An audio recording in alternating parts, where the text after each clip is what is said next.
2015 में जब हेरा फेरी 3 अनाउंस हुआ था तब उससे बहुत ही हेट मिला था। क्यों?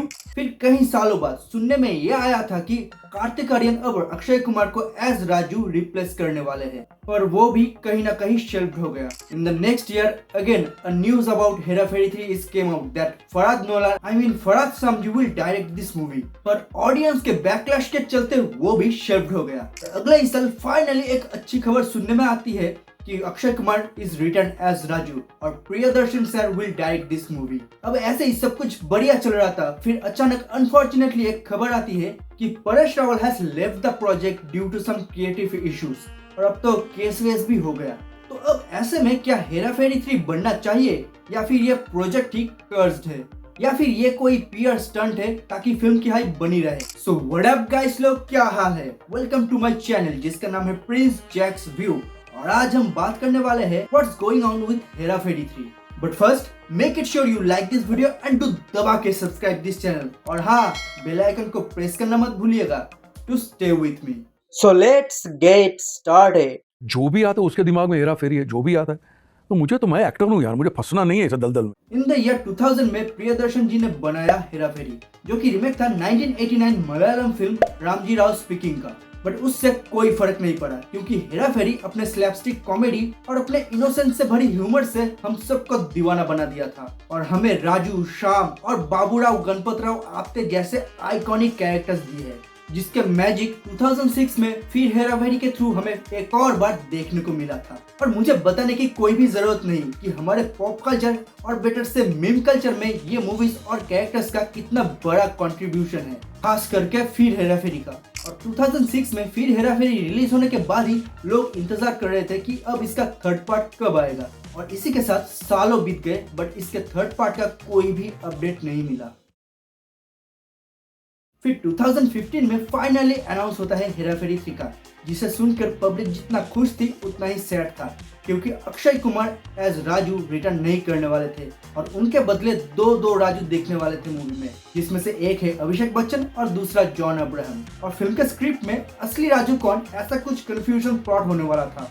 बट उस टाइम ऑडियंस को ये न्यूज उतना पसंद नहीं आया और सुनने में आया है कि चारों तरफ बैकलैश और किसी अननोन रीजन की वजह से फिल्म का शूट स्टार्ट होते हुए भी ये प्रोजेक्ट कैंसिल हो गया। और फिर 2017 में अनफॉर्चुनेटली सुनने में यह आया है कि नीरज बोरा का देहांत हो गया, जो कि हेरा फेरी का राइटर और फिर हेरा फेरी का राइटर एंड डायरेक्टर थे, यानी इस फ्रेंचाइज का सोल।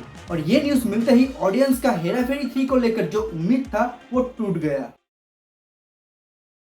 लेकिन 2022 में एक बार फिर से न्यूज आता है कि Hera Pheri 3 is back on board और इस बार राजू के कैरेक्टर को यानी अक्षय कुमार को रिप्लेस करने वाले हैं कार्तिक आर्यन, क्योंकि तब रिसेंटली उनका भूल भुलैया 2 सुपर हिट हुआ था और वहां पे भी उन्होंने अक्षय कुमार को ही रिप्लेस किया था। बट बाद में परेश रावल जी कंफर्म कर दिए थे कि वो कोई दूसरा कैरेक्टर प्ले करने वाला था जिसका राजू से कोई भी ताल्लुकात नहीं है। बट जो भी हो, अब सबको यकीन आ गया था कि अक्षय कुमार का अब हेरा फेरी 3 में रिटर्न करना is next to impossible, because इससे पहले भी कई बार उन्हें ऑफर किया गया था बट स्क्रिप्ट पसंद ना आने की वजह से उन्होंने ये प्रोजेक्ट रिजेक्ट कर दिया था। और इसी कश्मकश के चलते आज Hera Pheri 3 is one of the most anticipated movie from Bollywood. 2023 जो कि बॉलीवुड का कमबैक ईयर माना जाता है क्योंकि पठान, जवान और एनिमल ने मिलकर बॉलीवुड को ऑलमोस्ट 3000 करोड़ का बॉक्स ऑफिस कलेक्शन दिया था। और उसी साल एक न्यूज आता है कि Hera Pheri 3 is back again और इस बार all the 3 main leads are back. और ये खबर मिलते ही सोशल मीडिया से लेकर पॉप कल्चर, मीम कल्चर, पूरे इंडिया में खुशियों का लहर झूम उठा। बस मिठाई बांटने की देर रह गई थी। बट जैसे ही सुनने में यह आया कि डायरेक्टर का नाम फरहाद सामजी है, तब ये जो खुशियों का माहौल है वो थोड़ा सैड हो गया क्योंकि इनके फिल्मोग्राफी कुछ ऐसा है। और फिर ऑलमोस्ट सारे फैंस ट्रॉमा में चले गए हैं कि हेरा फेरी 3 का भी कहीं ये हाल ना हो जाए। तो स्टार्ट हुआ ट्रोलिंग के साथ साथ बैकलैश। तो प्रोजेक्ट को वहीं पे रोकना पड़ा और बहुत मेहनत करके प्रियदर्शन जी को डायरेक्टर्स चेयर में बिठाया गया after so many years. And I am not gonna lie कि अक्षय कुमार को भी एक ऐसा मूवी चाहिए था जो उनका प्रॉपर कमबैक कराए, क्योंकि उनके पिछले कई सारे मूवीज बॉक्स ऑफिस में फ्लॉप रहा था। बट इस साल स्काई फोर्स और केसरी चैप्टर 2 से उनका थोड़ा बहुत कमबैक हुआ तो है, बट उतना नहीं जितना वो डिजर्व करते हैं। After all he is a superstar और वो सिर्फ हेरा फेरी 3 से ही पॉसिबल हो सकता है।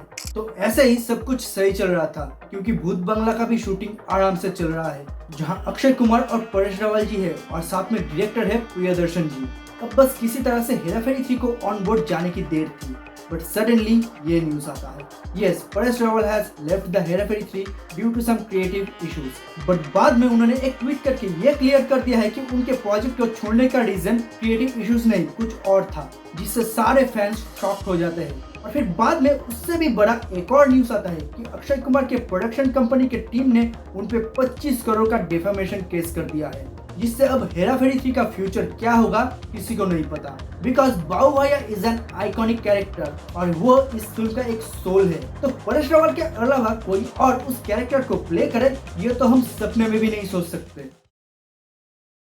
तो ओवरऑल अगर आप देखेंगे, इससे पहले भी कई बार हेरा फेरी 3 शेल्व्ड हो चुका है, बट रिसेंटली इसे लेकर हम सबके बीच जो एक होप चला था और अब आगे जाके ये कियोस चल रहा है, तो क्या लगता है आपको कि ये प्रोजेक्ट बनना चाहिए? सिर्फ एक प्रोजेक्ट को लेकर पिछले 10 सालों से जो उतार चढ़ाव हो रहा है, आपको कहीं लगता नहीं कि ये कहीं कर्ज तो नहीं है, या फिर रिसेंटली ये सब जो हो रहा है ये कोई पीआर स्टंट है ताकि फिल्म का जो हाइप है वो बनी रहे? But I don't think so ऐसा कुछ भी होगा। अगर ये सच निकला तो पब्लिक का रिएक्शन कैसा होगा वो तो मैं नहीं बता सकता, बट आप बता सकते हैं वो भी कमेंट में। And that's it.